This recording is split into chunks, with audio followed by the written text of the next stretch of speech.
Hello friends, welcome to the Exampedia, smarter way of learning. दोस्तों, जैसा कि आप जानते हैं, mission UP triple SC PET के अंतर्गत हम लोगों ने इतिहास के कुछ प्रमुख टॉपिकों पर डिस्कस किया है। तो आइए इसी श्रृंखला को आगे बढ़ाते हुए देखते हैं सिंधु घाटी की सभ्यता। तो सिंधु घाटी की सभ्यता पे हम लोग आज के वीडियो में डिस्कशन करेंगे। दोस्तों, इस वीडियो को अधिक से अधिक शेयर करिए और इस वीडियो को के चैनल को सब्सक्राइब करिए ताकि हमारे वीडियो आप तक आसानी से पहुंच सके। और इस वीडियो का पीडीएफ पाने के लिए हमारे टेलीग्राम चैनल पर जाइए, जिसका लिंक हमारे डिस्क्रिप्शन में दिया गया है। दोस्तों, आइए वीडियो को चालू करते हैं।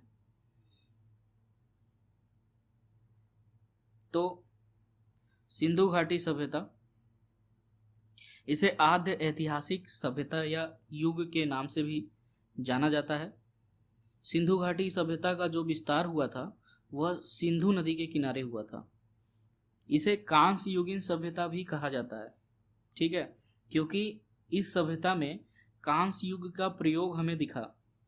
जो साक्ष्य मिले उसमें कांस्य युग यानी ब्रॉन्ज का प्रयोग मिला। ब्रॉन्ज क्या होता है? ब्रॉन्ज देखिए, तांबा और टिन का मिश्रण होता है। तो कुछ इंपॉर्टेंट फैक्ट है। सिंधु घाटी सभ्यता को आद्य ऐतिहासिक युग के नाम से भी जाना जाता है। ये सिंधु नदी के किनारे ये सभ्यता विस्तृत हुई थी और इसमें कांस्य धातु का उपयोग किया गया था। सिंधु घाटी की सभ्यता नगरीय सभ्यता थी। काफ़ी बार एग्जाम में पूछा गया है, इस पे ध्यान दीजिएगा। सिंधु घाटी का सभ्यता का प्रथम शहर हड़प्पा था, जो कि रावी नदी के किनारे पाकिस्तान में पाया गया था। इसे खोजने वाले का नाम दयाराम साहनी था, जो 1921 में खोजा गया था। आइए कुछ और भी महत्वपूर्ण फैक्ट की बात करते हैं। जैसे कि अगर बात किया जाए कि सिंधु घाटी सभ्यता के सबसे उत्तरी शहर कौन सा है, तो वह मांडा है, जो कि जम्मू कश्मीर में स्थित है और यह चिनाब नदी के किनारे जो है बसा हुआ था। और सबसे दक्षिण में बसा शहर दैमाबाद है, जो कि महाराष्ट्र में है और यह गोदावरी नदी पर बसा है। सबसे पूर्व में बसा शहर आलमगीरपुर, जो कि मेरठ में है और यह हिंडन नदी पर है। सबसे पश्चिम में बसा शहर सुद का गेडोर, जो कि बुलिस्तान में है और दाश्क नदी पर बसा हुआ था। तो यह कुछ प्रमुख स्थल थे जो कि सिंधु घाटी सभ्यता के विस्तार को प्रदर्शित कर रहे हैं, ठीक है। सबसे उत्तर में कौन सा शहर है, सबसे दक्षिण में कौन सा शहर है, सबसे पूर्व में कौन सा है और सबसे पश्चिम में कौन सा शहर है। इसी प्रकार के कुछ प्रश्न जो हैं आपके एग्जाम में पूछे जाते हैं। कुछ इंपॉर्टेंट फैक्ट और भी देख लेते हैं जो कि आपके पीईटी एग्ज़ाम के लिए इम्पॉर्टेंट है। पहला जो है कि लोथल शहर की खोज किसने की थी, तो लोथल शहर की खोज SR राव ने की थी। आइए देखते हैं शहर और उनसे क्या साक्ष्य प्राप्त हुए। तो जो खुदाई हुई उनके दौरान हमें कुछ हर शहर से अलग अलग प्रकार के साक्ष्य प्राप्त हुए जो वहाँ की सभ्यता को प्रदर्शित कर रहे हैं। तो देखते हैं मोहनजोदड़ो जो है, मोहनजोदड़ो से हमें बृहद स्नानागार, पशुपतिनाथ की मोहर, अन्नागार और नर्तकी की मूर्ति प्राप्त हुई। दोस्तों, ध्यान दीजिएगा कि सबसे बड़े भवन की बात करेगा तो वह भवन जो है या सबसे बड़े इमारत की बात करेगा तो वह अन्नागार है, जो कि हमें मोहनजोदड़ो से प्राप्त हुआ था। दोस्तों, कालीबंगा से हमें जूते हुए खेत और अग्निकुंड प्राप्त हुए। हड़प्पा से सावधान और लोथल से गोदी और चावल प्राप्त हुए। दोस्तों, आगे देखते हैं। उत्तर प्रदेश में सिंधु घाटी सभ्यता की बस्ती जो है वह आलमगीरपुर में है और यह हिंडन नदी के किनारे थी, ठीक है। तो यह उत्तर प्रदेश के एग्जाम के लिए इम्पोर्टेंट है कि सिंधु घाटी की सभ्यता जो है आलमगीरपुर, वह उत्तर प्रदेश में कहाँ पर है, तो यह मेरठ में हिंडन नदी के किनारे मिलता है। तो गुजरात पे देखते हैं कौन कौन से शहर पाए गए थे। तो गुजरात में धोलावीरा, लोथल और रंगपुर की बस्ती जो है पाई गई थी। इसी प्रकार में राजस्थान में जो है वो कालीबंगा शहर, जो सिंधु घाटी के शहर है कालीबंगा, वह राजस्थान में प्राप्त हुआ। आगे देखते हैं, पंजाब में रंगपुर तथा पाकिस्तान में हड़प्पा, मोहनजोदड़ो और चानूदरो पाया गया। सबसे बड़ा शहर मोहनजोदड़ो है, जिसे 1922 में राखलदास बनर्जी ने खोजा था, जो कि पाकिस्तान में है। तो ये भी एक फैक्ट इम्पॉर्टेंट है कि हड़प्पा सभ्यता का सबसे बड़ा शहर कौन सा है, तो वह होगा मोहनजोदड़ो। ठीक, मोहनजोदड़ो की जो शाब्दिक अर्थ होता है, ठीक है, मोहनजोदड़ो का जो है शाब्दिक अर्थ होगा वो यहाँ पे दिया गया है, माउथ ऑफ डेथ बोला जाता है। तो इसे आगे हम अभी अपने पॉइंट्स में भी डिस्कस करेंगे। तो आइए देखते हैं। सिंधु घाटी सभ्यता की लिपि जो है वो भाव चित्रात्मक थी और सिंधु घाटी के सभ्यता के लोग पशुपतिनाथ की पूजा करते थे। हड़प्पा के सर्वाधिक स्थल गुजरात में खोजे गए हैं, इसको भी ध्यान दीजिएगा। ठीक है, हड़प्पा के सर्वाधिक स्थल जो है वो गुजरात में खोजे गए हैं। लोथल और सूतकादोर सिंधु घाटी सभ्यता के बंदरगाह हैं। सिंधु घाटी सभ्यता की प्रमुख फसलें गेहूं और जौ थी। रंगपुर और लोथल से चावल के दाने मिले हैं, जिससे यह प्रमाणित होता है कि सिंधु घाटी के सभ्यता के लोग धान की खेती किया करते थे। पेड़ों की पूजा और शिव पूजा के भी साक्ष्य मिले हैं। स्वास्तिक चिन्ह जो है वह हड़प्पा सभ्यता की देन है। आगे देखते हैं, पशुओं में कुबड़ वाले साड़ की पूजा करते थे और इस सभ्यता में किसी भी मंदिर के अवशेष नहीं मिले हैं, लेकिन मातृदेव की ये पूजा करते थे। शवों को जलाने और गाड़ने की प्रथा प्रचलित थी। हड़प्पा में शवों को दफनाने तथा मोहनजोदड़ो में शवों को जलाने की सभ्यता प्रचलित थी। लोथल और कालीबंगा में युग्म में भी शव मिले हैं। धोलावीरा 3 हिस्सों में बटा हुआ था और मोहनजोदड़ो का शाब्दिक अर्थ जो है वह है माउथ ऑफ डेथ। और सूराकोटा से घोड़ों के हड्डियों के अवशेष मिले हैं। ठीक है दोस्तों, वैदिक सभ्यता को 2 भागों में विभाजित किया गया। पहला ऋग वैदिक काल और दूसरा उत्तर वैदिक काल। ऋग वैदिक काल जो है वह 1500 बीसी से 1000 बीसी तक है। उत्तर वैदिक काल 1000 बीसी से 600 बीसी तक है। आइए कुछ और प्रमुख बिंदुओं को देखते हैं। देखिए, ऋग वैदिक काल जो है वह 5 भागों में बटी हुई थी। ठीक है, ऋग वैदिक काल की जो व्यवस्था थी वह 5 भागों में बटी हुई थी, जिसमें सबसे छोटे नीचे स्तर पे जो व्यवस्था थी वह उसे कुल कहा गया और इसका मुखिया जो होता था वह कुलपति होता था और यह प्रशासन की सबसे छोटी इकाई होती थी। दूसरा हमारा है ग्राम। ग्राम का मुखिया ग्रामणी कहलाता था। और तीसरा है विश। विश का मुखिया विशपति कहलाता था। चौथा है राज। राज का मुखिया राजन कहलाता था। और 5वां है राष्ट्र और इसका मुखिया राजा कहलाता था और यह प्रशासन की सबसे बड़ी इकाई होती थी। तो दोस्तों, यह थी सिस्टम जो कि प्रशासन की व्यवस्था किस तरीके से वैदिक काल में दिखाई गई। ठीक है, सबसे बड़ी प्रशासन की इकाई राष्ट्र हुआ करती थी और सबसे छोटी प्रशासन की इकाई कुल हुआ करती थी। तो आइए आगे बढ़ते हैं। आर्य शब्द का अर्थ जो है वह श्रेष्ठ तथा एक उत्तम व्यक्ति होता है। सबसे पुराना वेद ऋग्वेद है, जिसमें 10 मंडल हैं। ऋग्वेद में स्रोत व प्रार्थना है तथा इसमें 1028 सूक्तियां हैं और 10,462 ऋचाएं हैं। यहाँ पे मिस हो गया है। ठीक है, ये 10,462 ऋचाएं हैं, इसको थोड़ा सा ध्यान दीजिएगा, यहाँ पे मिसप्रिंट है। आगे देखते हैं। यजुर्वेद स्रोत व कर्म कांड के लिए है। सामवेद में संगीत के लिए दिए गए हैं।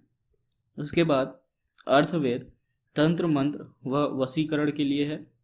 वेदांगों की संख्या 6 है और पुराणों की संख्या 18 है।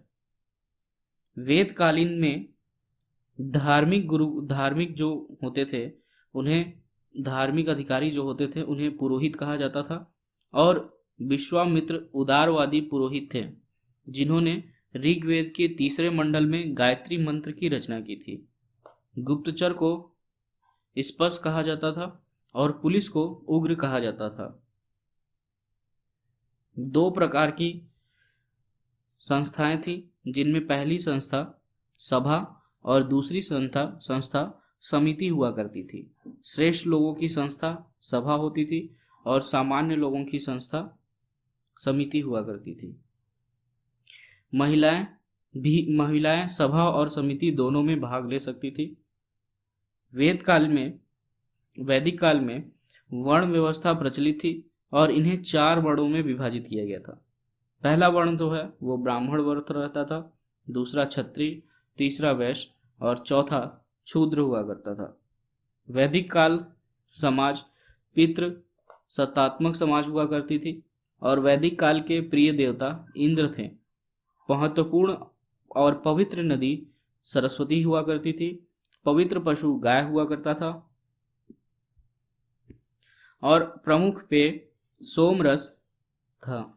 मुख्य व्यवसाय पशुपालन व कृषि थी। धातु में लोहा और तांबा प्रसिद्ध था। लोहा की खोज आर्यों के द्वारा की गई थी। 10 रात युद्ध भरत नामक समुदाय विजयी हुआ तथा इसका वर्णन ऋग्वेद के 7वें मंडल में देखने को मिलता है। आगे देखते हैं उत्तर वैदिक काल। उत्तर वैदिक काल 1000 BC से 600 BC तक था और इनके प्रिय देवता प्रजापति थे। यहाँ पे निष्क शतमान मुद्रा प्रचलित थी। कौशाम्बी नगर में प्रथम बार ईंटों का प्रयोग देखने को मिलता है। कुछ अन्य तथ्यों पर देख लेते हैं। उपनिषदों की संख्या 108 है तथा सत्यमेव जयते मंडको उपनिषद से लिया गया है। महाकाव्यों की संख्या 2 है जो कि महाभारत और रामायण है। रामायण में मांडवी भरत की पत्नी हुआ करती थी। महाभारत में वर्णित कुरुक्षेत्र की लड़ाई 18 दिनों तक चली और महाजनी प्रथा का उल्लेख शतपथ ब्राह्मण में हमको मिलता है। दोस्तों आइए शुरू करते हैं बौद्ध धर्म। दोस्तों बौद्ध धर्म का संस्थापक गौतम बुद्ध थे, जिन्हें लाइट ऑफ एशिया या एशिया का ज्योतिपुंज कहा जाता है। गौतम बुद्ध का जन्म लुम्बिनी कपिलवस्तु में हुआ था। बचपन का नाम सिद्धार्थ और पिता का नाम शुद्धोधन था। माता का नाम महामाया देवी या माया देवी था। जन्म के 7 दिन के अंदर ही माता की मृत्यु हो जाने के कारण इनका पालन पोषण जो है प्रजापति गौतमी ने किया था। बौद्ध धर्म में इनके जन्म को कमल व सांड के प्रतीक चिन्ह से दर्शाया गया है। इनका विवाह 16 वर्ष की आयु में यशोधरा नाम से की स्त्री से हुआ था तथा पुत्र का नाम राहुल और पुत्री का नाम प्रियदर्शनी या अनुजा था। 29 वर्ष की आयु में इन्होंने घर को त्याग दिया था और बौद्ध धर्म में इसे महाभिनिष्क्रमण कहा गया है और इसे घोड़े के प्रतीक चिन्ह से प्रदर्शित किया गया है। इनके 2 गुरु थे। पहले गुरु का नाम अलारुल कलाम था तथा जिनसे इन्हें सांख्य दर्शन की ज्ञान प्राप्ति हुई। दूसरे गुरु का नाम रुद्र करामत पुत्र था तथा इनसे इन्हें योग दर्शन का ज्ञान प्राप्त हुआ। 35 वर्ष की आयु में पीपल वृक्ष के नीचे गया बिहार में इन्हें ज्ञान की प्राप्ति हुई। ज्ञान की प्राप्ति होने के पश्चात इन्हें बुद्ध की उपाधि मिली और इस धर्म में पीपल के वृक्ष को बोधि वृक्ष बोला गया और स्थान को बोध गया स्थान बोला गया। आइए बौद्ध धर्म से संबंधित कुछ महत्वपूर्ण उपदेशों पर चर्चा करते हैं जो कि आपके एग्जाम के लिए महत्वपूर्ण है। प्रथम उपदेश सारनाथ में दिया गया था और बौद्ध धर्म में इसे धर्म चक्र प्रवर्तक कहा गया है और इसका प्रतीक चिन्ह जो है वह चक्र या व्हील से दिखाया गया है। सर्वाधिक उपदेश श्रावस्ती में दिया गया था और इनके प्रथम अनुयायी तपस्या व कलिंग थे। मृत्यु को महापरिनिर्वाण बोला गया है और इसे प्रतीक स्तंभ से प्रदर्शित किया गया है। अष्टांग मार्ग जो है वो बौद्ध धर्म से संबंधित है। बौद्ध धर्म के 3 रत्न थे, बुद्ध, धम्म और संघ। 10 शील बौद्ध धर्म से संबंधित है। आगे चलकर बौद्ध धर्म 2 भागों में विभाजित हो गया, जिसे हीनयान और महायान के नाम से जाना गया। आइए बौद्ध धर्म के कुछ इंपॉर्टेंट संगतियां हैं उसको डिस्कस करते हैं। देखिए, प्रथम संगति जो है वह राजगिरी में हुआ था और अजात शत्रु के शासनकाल में कराया गया था। द्वितीय संगति जो है वह वैशाली में कालाशोक के शासनकाल में हुआ था। तृतीय संगति पाटलिपुत्र में अशोक के शासनकाल में हुआ तथा चतुर्थ संगति कुंडलवन में कनिष्क के शासनकाल में हुआ था। ये महत्वपूर्ण है कि चतुर्थ संगति में ही बौद्ध धर्म 2 भागों में विभाजित हो गया, जो कि आगे जाकर हीनयान और महायान के नाम से जाना गया। तो दोस्तों, आइए जैन धर्म पे हमारी जो चर्चा है उसको चालू किया जाए। तो जैन धर्म के संस्थापक व प्रथम तीर्थंकर ऋषभ देव थे और इनका प्रतीक चिन्ह साण था। जैन धर्म में तीर्थंकरों की संख्या जो है वह 24 थी। तो आइए सभी तीर्थंकरों के बारे में जानते हैं। तो जैसा कि आपको समझ में आ रहा है कि पहले तीर्थंकर हमारे ऋषभ देव थे, दूसरे तीर्थंकर अजीतनाथ थे और इनका प्रतीक चिन्ह हाथी था। तीसरे तीर्थंकर संभवनाथ थे और इनका प्रतीक चिन्ह घोड़ा था। अरिष्ट नेमी 22वें तीर्थंकर थे और इनका प्रतीक चिन्ह शंख था। पार्श्वनाथ 23वें तीर्थंकर थे और इनका प्रतीक चिन्ह सर्प था। और 24वें तीर्थंकर महावीर थे और इनका प्रतीक चिन्ह सिंह था। तो दोस्तों, हम लोगों ने कुछ इम्पॉर्टेंट तीर्थंकरों को देखे जो कि आपके एग्ज़ाम के लिए इम्पॉर्टेंट हैं। दोस्तों, यहाँ पे तीर्थंकरों की संख्या 24 है, पर हमें 24 के सभी लोगों को ध्यान नहीं देना है। हमें सिर्फ पहले, दूसरे, तीसरे, 22वें, 23वें और 24वें को आपके सामने समक्ष रखा है। तो दोस्तों, ये इम्पॉर्टेंट हैं, इनसे एग्ज़ाम में क्वेश्चंस बनते हैं। दोस्तों, 23वें तीर्थंकर पार्श्वनाथ ने कुछ शिक्षाएं दी थी, जिसमें हिंसा न करना, सदा सत्य बोलना, चोरी न करना, संपत्ति न रखना, ठीक। पर इसमें 5वीं शिक्षा जो कि महावीर ने ऐड किया था, जोड़ा था, इसलिए